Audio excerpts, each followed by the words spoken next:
Assalamualaikum warahmatullahi wabarakatuh. Waalaikumsalam warahmatullahi wabarakatuh. Okay, hello everyone. So thanks for this opportunity.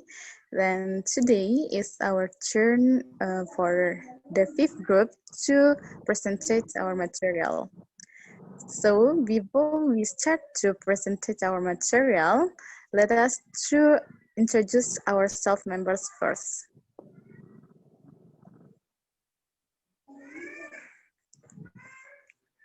All right, the first one, that is Ms. Fitriani. Then the second, that is me, Istiana Salma.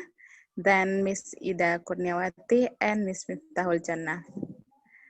All right, as the information, here I'm as moderator. Then the second speaker will be handled by Miss Miftahul Jannah. Then followed by Miss Ida Kurniawati. Then the last one is Miss Fitriani. So let's move to the first material. All right, culture of hard work in various developed countries. All right, each country must have its own unique culture. Oke, jadi setiap negara itu punya keunikan masing-masing. This concerns many aspects such as language, art, speech, and others. Nah, jadi keunikan itu terbagi-bagi, ada dari segi bahasa, kesenian, speech, dan lainnya. So, the word culture in each country also varies depending on the culture and daily habits of the people who live it. Jadi, kebudayaan itu tergantung pada kebudayaan kerja yang terdapat pada suatu negara itu tergantung pada daily habit people who live it. Jadi keseharian orang-orang yang tinggal di tempat tersebut. Nah, different culture can influence each other. Jadi culture yang berbeda-beda ini sebenarnya bisa menginfluence atau mempengaruhi satu sama lain. So, work culture is reflected in the habits of a company. You may have seen someone who works at one company who demand neatness and formal dress, while others look relaxed in their clothes during working hours. Alright, actually this is the mature of my friends. So jadi itu sebenarnya work culture itu menggambarkan habits atau kebiasaan dari perusahaan tersebut. Nah, kita bisa melihat perbedaan. Ada yang memakai pakaian untuk bekerja itu pakaiannya tuh lebih formal atau bahkan kelihatannya biasa aja. Nah, itu untuk lebih lanjut nanti akan dijelaskan oleh pemateri selanjutnya. Then let's move to the next material. Alright. Previous sebelumnya. Well, thank you for time given to me. Well, I'll try to explain our material. What is different casual or formal wear in United States and Japan? In general, Japanese people pay attention to neatness in dressing and wearing formal suits when working, just as formal works and skirt, shirt, and heels for women. Nah, di antara negara Jepang dan Amerika, mereka sangat berbeda dalam memakai pakaian ketika bekerja. As you know, American culture that upholds freedom, so it is no wonder without that even at work, American tend to be more casual. Jadi di Amerika itu lebih ke ketika bekerja mereka lebih casual, baik mereka memakai pakaian biasa atau pakai jeans, karena mereka lebih mengedepankan skill atau kemampuan daripada penampilan, karena mereka itu hak berpakaian, hak berbicara, mereka itu sangat mengedepankan freedom. Berbeda dengan Jepang, mereka lebih ke attention to needs, pakaian formal ketika bekerja. Dan antara Jepang dan Amerika sangat berbeda, karena di Jepang sangat formal dan di Amerika mereka itu lebih casual. Tidak menekankan harus berpakaian apa. Yang penting mereka nyaman dalam bekerja. Jadi in casual or formal wear in Japan and American, it's different. While Indonesia works are usually required to appear formal and neat. However, along with the development of the creative industry and startup in recent years, some companies have freed their employees clothing. Maybe that's all for my material. Move to moderator. Thank you. All right, thanks for Miss Miftahul Jannah for the presentation. So the third speaker,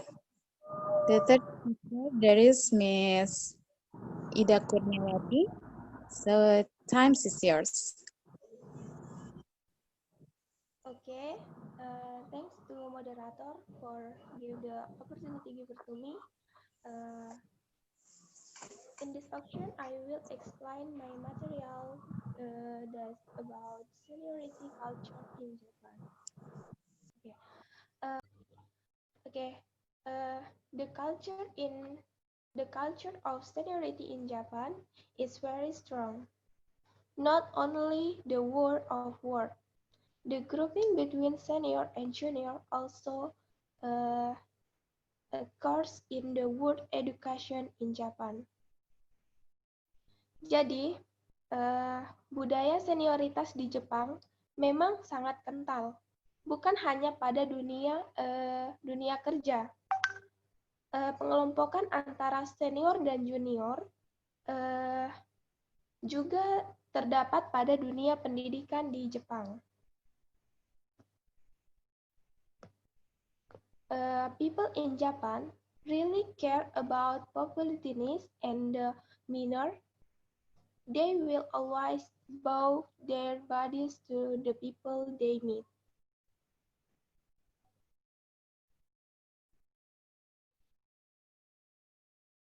Orang-orang di Jepang memang begitu memperlihatkan kesopanan dan tata krama mereka. Mereka akan selalu menundukkan badannya pada orang yang mereka temui. Mereka juga biasanya selalu memasang wajah tersenyum meskipun dalam kondisi yang tidak baik. Next. Okay. Incorrect to Japan, in American, the difference between seniors and junior is not really a problem. Jadi di Amerika, berbeda dengan di Amerika, antara senior dan junior itu tidak begitu dipermasalahkan.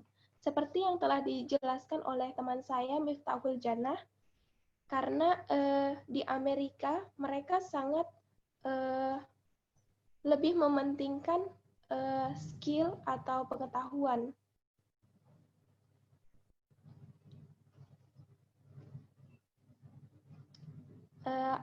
As long as you have the skill and abilities that are good and exceed the abilities for your senior, you can be more concerned with the company superstore, besides in American, you can express your option fairly often if the option you have contradicts your senior at work. The culture of seniority does not refer to only exist in Japan. In Indonesia itself,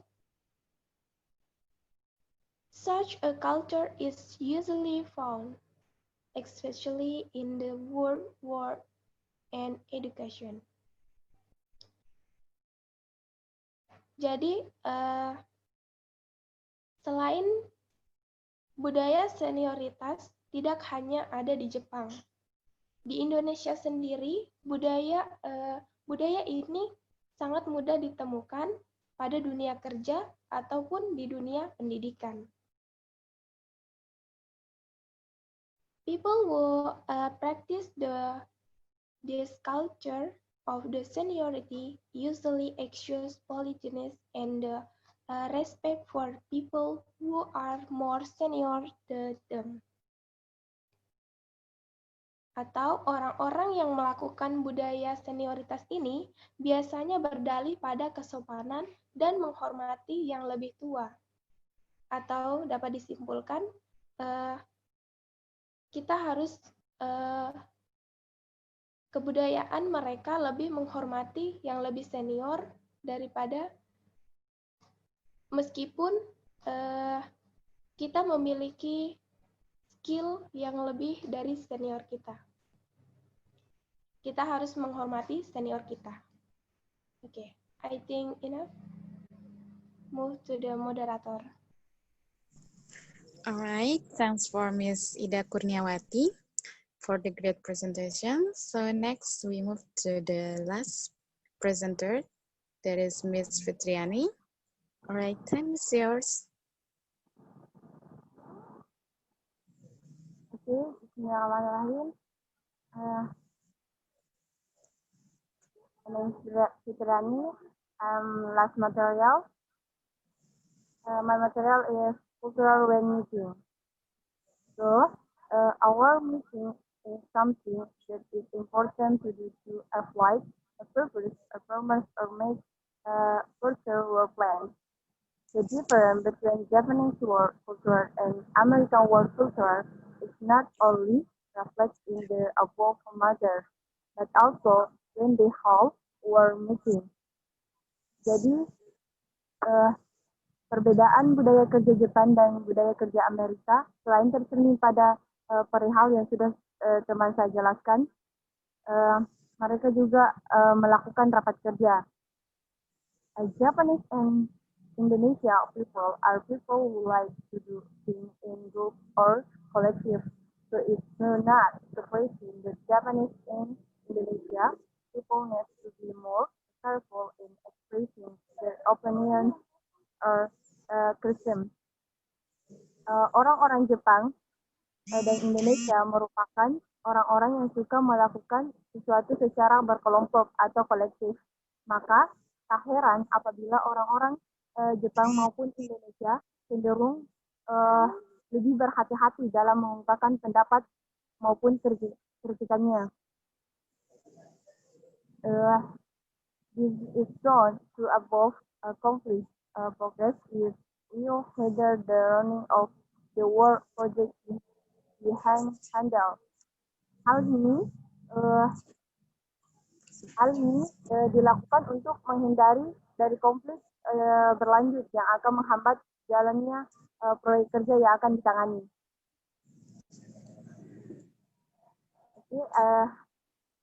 Uncle in America as well, the camp till the war as the team. Actually, the workers in America protest themselves and were individual. In education, American also do not hesitate to express opinion, system, or suggestion. The thing about war meeting are moment to exchange opinion between senior and junior to discuss and our project. Jadi berbeda dengan di Amerika, Meskipun mereka tetap bisa melakukan pekerjaan secara tim, sebenarnya para pekerja di Amerika lebih mengutamakan dirinya dan bekerja secara individual. Selain itu, orang-orang Amerika juga tak segan untuk mengutarakan opini, kritikan, atau saran yang dipikirkannya. Rapat kerja menjadi momen untuk saling bertukar pendapat antara senior maupun junior untuk membahas dan mendiskusikan suatu proyek kerja. Oke, mungkin hanya itu yang dapat saya sampaikan. Jadi moderator. Alright, thanks for all the presenters. So here, please the next page, Miss Fitriani. Alright, so after all the material presented, here we have the conclusion for the material today. Alright, getting the title as a developed country is certainly not as easy as turning your head. Ya, jadi sebagai negara berkembang itu ini sesuatu yang tidak mudah. Jadi kita punya tantangan tersendiri tentang hard work, di mana work culture ini dapat mempengaruhi perkembangan dari negara kita sendiri. So it needs management good in many ways. Jadi manajemen yang baik itu sangat dibutuhkan, including in problems the economy and employment. Jadi termasuk masalah ekonomi dan masalah perekrutan karyawan. So, in addition, to advance a country, citizens must work hard to realize the country's progress from various fields. Ya, kembali lagi, jadi untuk memajukan sebuah negara, citizens or penduduk itu must work hard, harus bekerja keras untuk merealisasikan the country's progress, kemajuan dari sebuah negara dari berbagai bidang. So, it is not surprising that Japanese and American people deserve to be given the title of hardworking people. Jadi, ini tidak mengherankan lagi kalau Jepang dan Amerika, orang-orangnya itu dianggap sebagai orang-orang yang hardworking, orang-orang yang bekerja keras. Alright, then the information.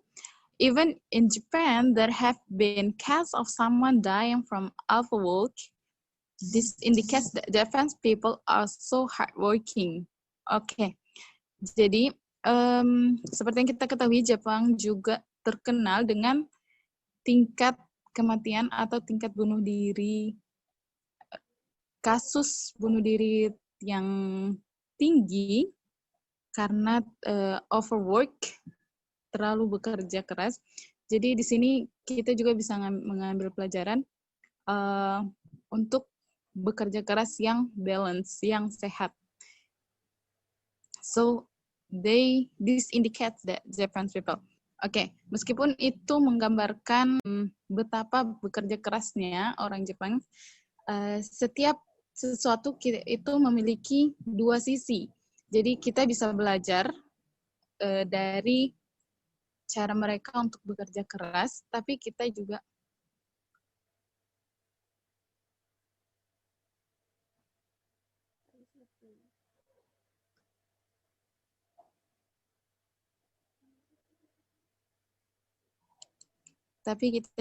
harus membuat itu balance, sehingga kita bisa mengambil sisi positifnya saja. Okay, that's all from our group. So, thanks for all of your attention. Wabillahi taufiq wal hidayah. Wassalamualaikum warahmatullahi wabarakatuh. Waalaikumsalam warahmatullahi wabarakatuh.